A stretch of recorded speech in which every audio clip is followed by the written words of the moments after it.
Okay, we're going to do a selection of songs for you, but we thought we'd give you a little background on each. Now, the blurbs that I was given are huge, so we're not going to read all those, but I'm going to tell you the highlights of each song. The first song we're going to do is Away in a Manger. Away in a Manger is an interesting story because it was thought that it was a German hymn written by Martin Luther, the evangelist. And it was found later, after the song had become popular, that German mothers never heard the song. So it was not written by Martin Luther. They had no idea about this song. They didn't know about the song, German mothers, until a book from America came to Germany and that hymn was in it. So this beautiful song, no one actually knows who wrote it. The children are going to sing it for us, and then you're going to sing along with them in the second verse, Away in a Manger.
Our second selection is what I found out by reading these blurbs, the most popular song ever sung, Silent Night.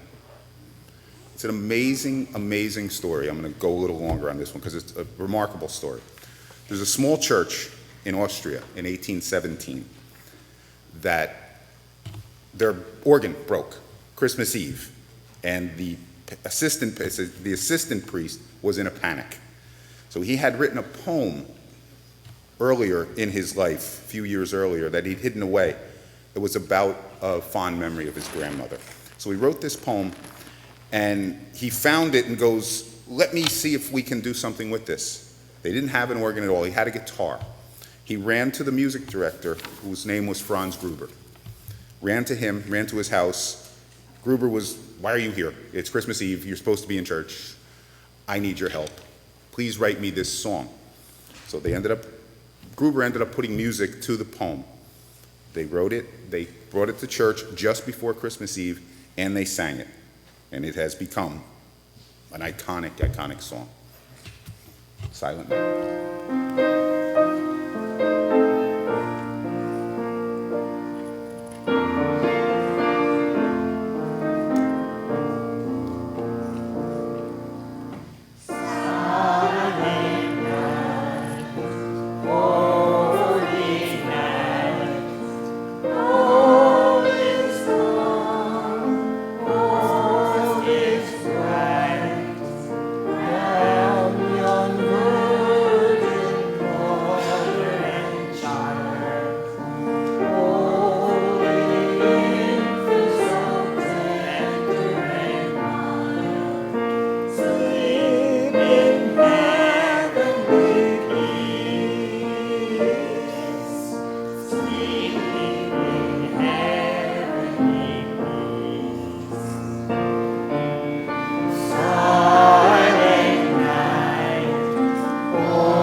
Such a beautiful, beautiful song.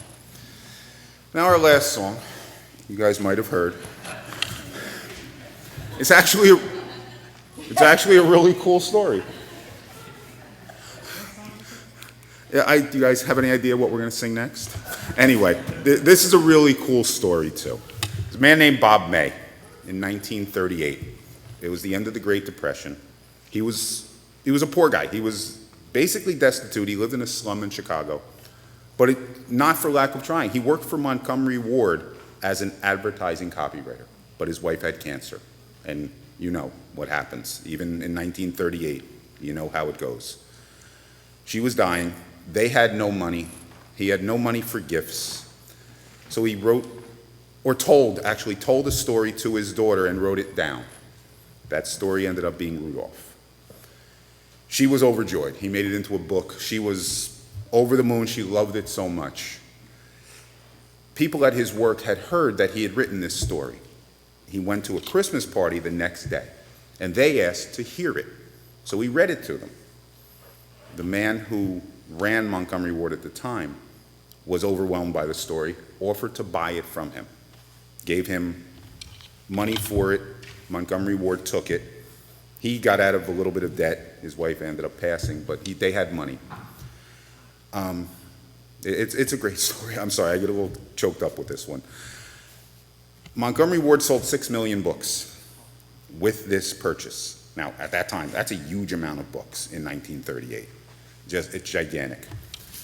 So they made all this money, and eventually, the man, his name is Stewell Avery, the head of Montgomery Ward, decided that he was going to give Bob May and his family all the rights back. So Bob May ended up becoming a wealthy man because of this story.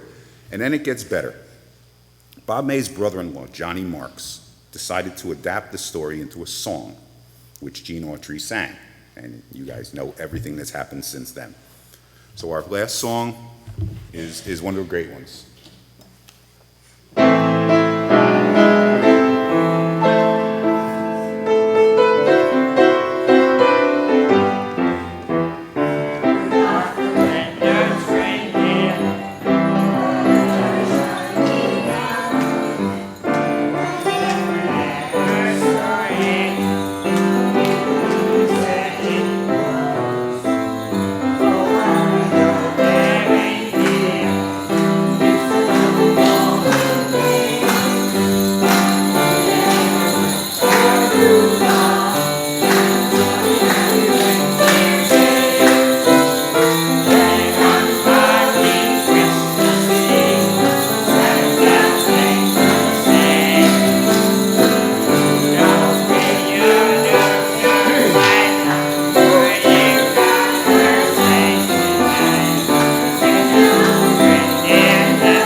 I promised him you would go crazy one more time. Okay.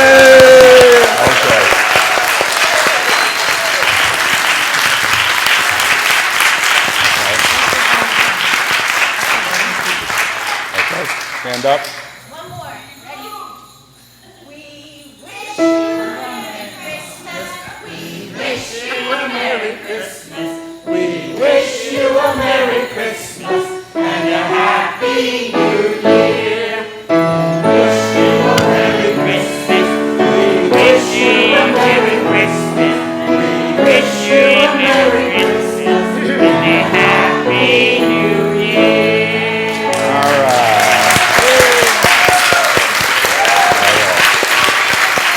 You can go out. Sunday school.